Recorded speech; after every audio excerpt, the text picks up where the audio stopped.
All right. I'm nearly the end of this journey, but not before I provide you with a quick functional demo of the two units, which I'm happy to announce you. They're both working and sound fantastic here in my temporary setup.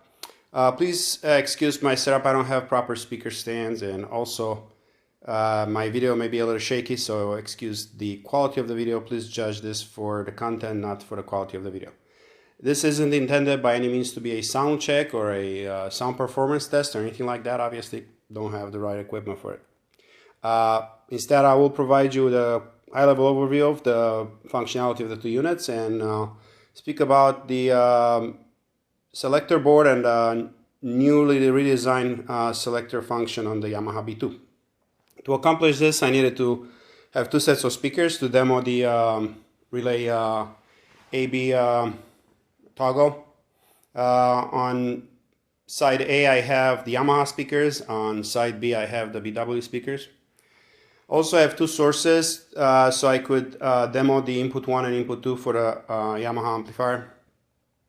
On input 1 I have a digital to analog unit that sends signal straight through input 1 all the way to the driver boards. Obviously, as I mentioned in prior videos, there's nothing in the signal path, no coupling capacitors, and no attenuators for input 1. For input 2 as a secondary source, I have the preamp, the Yamaha C-1 beautiful preamp over here, which is brought back to life. And what's the source that's feeding that preamp is this turntable right here that's waiting to rock and roll in a minute. And so I'm going to get started to demo first the toggle between the two speakers, and then we're going to talk about the two different sources. And so let's look at input 1 first. I'm going to turn on input 1, and then we're going to go between the two speakers. All right. Right now the output is via the Yamaha speaker, set of speakers.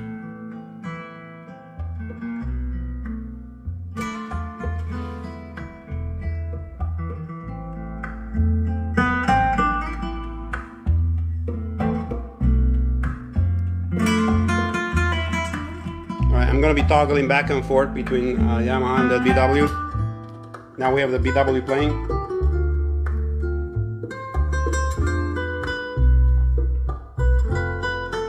Come back to Yamaha. And back and forth.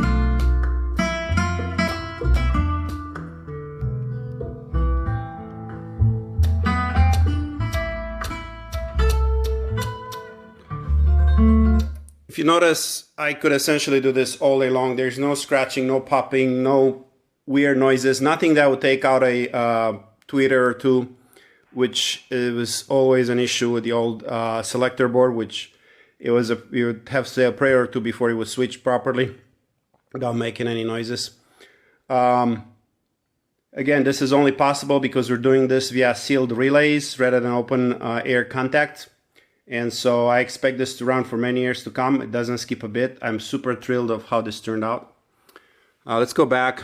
And now we're going to demo the two sources. So obviously this is my input 1. As I mentioned, this is my input 1, the digital to analog source coming in straight through. So there's no attenuation on this source. You could watch the meters going over here. And as I turn the dials, there's basically no attenuation possible here.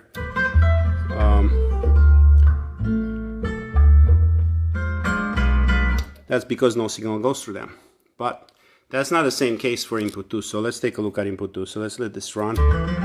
Turning on input 2. There's nothing playing right now, obviously, because I don't have the tone arm lower. So let's lower this tone arm and listen to input 2. All right, that's coming straight to there.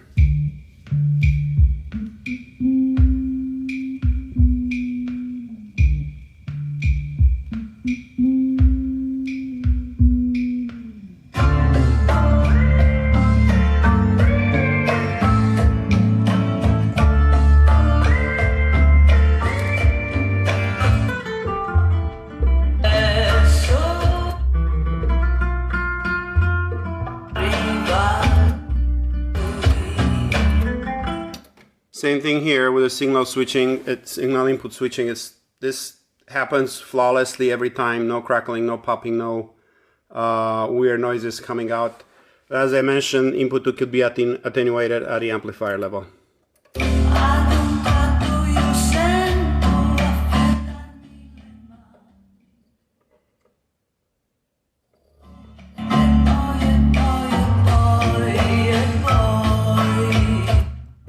Where input 1 doesn't respond to that.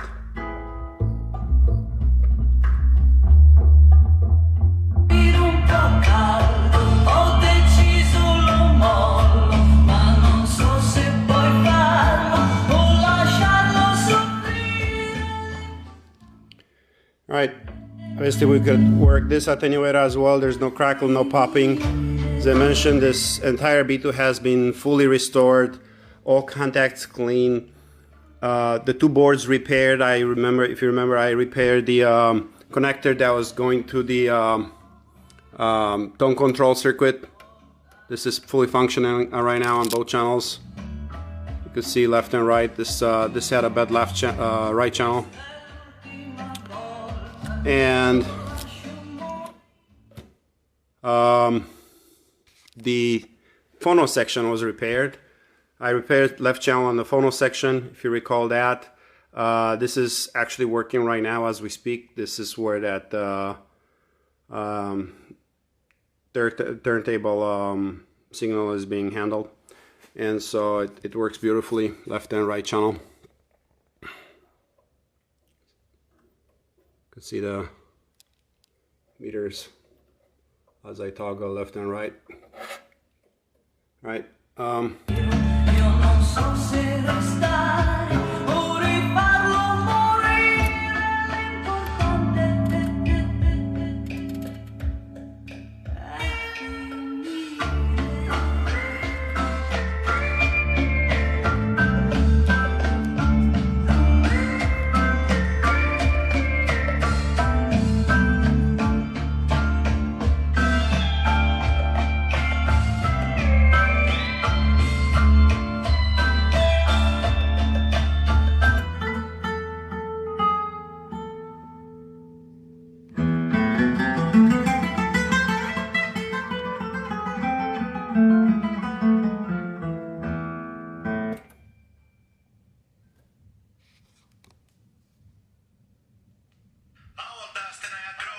You dashing up music, you gonna be gone. Let's be better that you like big me on.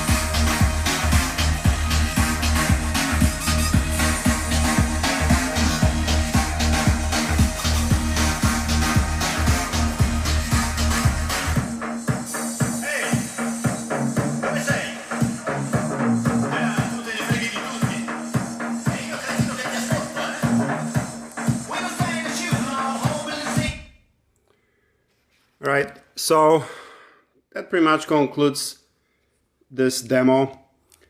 I'm really happy how this repair and restoration turned out. I'm very happy that I was able to offer a new lease in life to these two beauties, and I'm hoping that the owner is going to enjoy them for many years to come.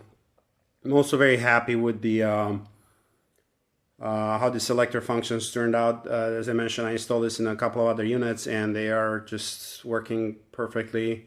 And so I am going to, I'm planning to install this in all the rest of my units, and hopefully this will resolve once and for all the shortcomings of the Yamaha front selector board and crazy issues that they have because of it. It's allowing us to turn this beautiful, very good amplifier into the world-class amplifier right now. This thing sounds sublime. I wish you guys are all here with me to be able to hear it. Again, I know the owner is going to enjoy them for many years. These things will be packed up and sent to him probably tomorrow. And I'm going to end this series here.